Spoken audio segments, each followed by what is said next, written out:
BJP মুসলমান মুসলমান করছে, যখন ফার্স্ট ড্রাফট বেরোবে তখন সবথেকে বেশি হিন্দু মতুয়াদের নাম বাদ যাবে, তখন বিজেপি কিভাবে ঠেলা সামলায় সেটাই আমরা দেখব।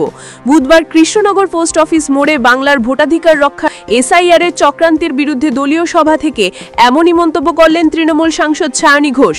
মঞ্চ থেকেও রাজ্যে এসআইআর প্রসঙ্গে কেন্দ্রীয় সরকার এবং নির্বাচন কমিশনকে একযোগে কটাক্ষ করেন সায়নী ঘোষ। তিনি বলেন, বৈধ ভোটারদের নাম বাতিল করার পরিকল্পনা চলছে এসআইআর এর মাধ্যমে, এর বিরুদ্ধে তৃণমূল কংগ্রেস লড়াই চালাবে। সায়নী বলেন, আসামে যে ঘটনা ঘটেছে তার পুনরাবৃত্তি হবে, সবথেকে বেশি হিন্দুর নাম বাদ গেছে। বিজেপি মুসলমান মুসলমান করছে, যখন ফার্স্ট ড্রাফট বেরোবে তখন সবথেকে বেশি হিন্দু মতুয়াদের নাম বাদ যাবে, তখন বিজেপি কিভাবে ঠেলা সামলায় সেটাই আমরা দেখব। পাশাপাশি এদিন তিনি কবিতার ছন্দে গানে বিজেপিকে বাংলা ভাষা ও বাংলাদেশি তকমার বিরুদ্ধে বিজেপির বিরুদ্ধে তোপ দাগেন সায়নী। কার্যত বিজেপিকে তিনি তুলোধনা করেন সভামঞ্চ থেকে।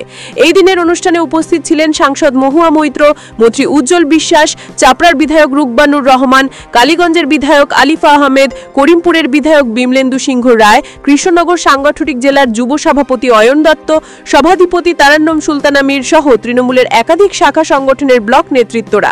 জানা গিয়েছে, কৃষ্ণনগর সাংগঠনিক জেলা যুব তৃণমূল কংগ্রেসের নেতৃত্বে এই প্রতিবাদ সভা অনুষ্ঠিত হয়। এই সাংগঠনিক জেলা যুব তৃণমূল কংগ্রেস সভাপতি অয়ন দত্তের নেতৃত্বের সভায় ভিড় উপচে পড়ে। যুব তৃণমূল কংগ্রেস সভাপতির নেতৃত্বে হাজার হাজার তৃণমূল কর্মী সমর্থকরা এদিন সভায় যোগ দেন। তৃণমূল কর্মী সমর্থকদের ভিড়ে আজ যেন কয়েক ঘন্টার জন্য কৃষ্ণনগর শহর স্তব্ধ হয়ে পড়েছিল।